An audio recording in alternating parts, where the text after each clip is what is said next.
Glæðu frá Bessastöðum. Ásta Hólmfríður keppir fyrir Miðás Miklholt. Vertu velkomin Ásta, þú hefur þína sýningu og gangið vel.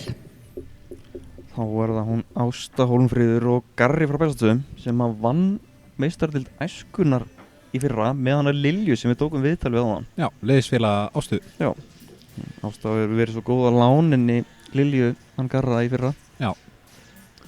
Svona skemmtilegt lúkað sem hesti, alveg tinnu svartur og svona svona lúkkari. Fax og svona. Já. Kemur inn og byrjar á hægu tölti. Já.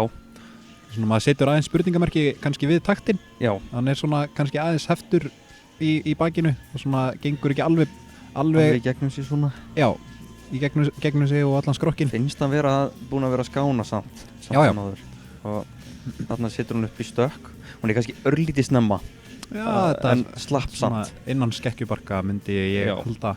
Þetta alveg 1,5 meter við merkið í miðjunni á miðri skamliðinni. Þetta eru svona 2 hestlengdir sikkur megin. Já. Einna bara á frekar góðu stökki bara. Já, fínu stökki. Já. Svona sama mætti kannski lengja yfirlínuna betur. En bara gott stökk. Það lúk á þessu finnst mér. Heldur betur. Þannig aðeins of lengi inn í greiðatöltið. Þarna hann bara, þarna þegar hann kominn svona langt inn í beyguna þá eru komnir 2 af. Já.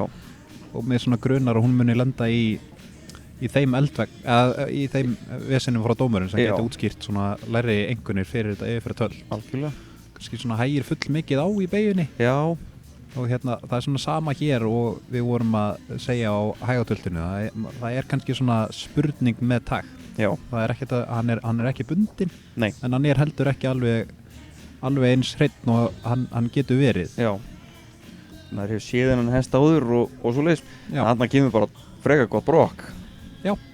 Þarna besta gangtegundin myndi ég halda sem hún hefur sýnt hér í dag. Gengur bara örugt brokk og örmur yfir þessu sko. Já. Stækkar skrefin og hún stígur brokkið. Já. Það gera það mjög margir. Já, reyna að hjálpa hestunum. Já. Það svona fælast ekki fyrir þeim í skrefinu. Nákvæmlega. Fyrir henni fett, hesturinn strax bara rólegur. Já, greinilega alveg með henni. Já. Það sem skiptir miklu máli með fettið að þið verða svona strax rólegur og gangi strax inn í gott fett. Já. Eins og hann gerði, hann gengur bara strax inn í bara fínt fett. Já. Þetta Hreyfilssonur. Já, hann hefur verið að gefa gífurlega mikið af góðum fjórgöngurum eins og honum Garra. Já. Þannig að það klárt mála að hann hefur verið að gefa góð hrós.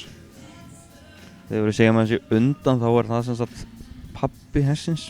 Já, rétt hjá þér. Þeir eru þá sem að svona, ef maður ætlar að setja út á eitthvað og svona missur hún tömsambandi inn á milli. Já. Og það þú veist, til að fara í hæstu hæðir þá vilja dómar að hafa tömsamband allan tíman. Já. Þetta gott fett. Takk fyrir þetta Ásta Hólmfríður og Garri. Við ætlum að setja út á hvernig hún getur að hækka. Þá næstur í braut Kristján Hrafn Ingason. Og einkunnir eru komnar fyrir Ástu og Garra. Þau hljóta 6,0, 5,9, 5,5, 5,8 og 6,3. Það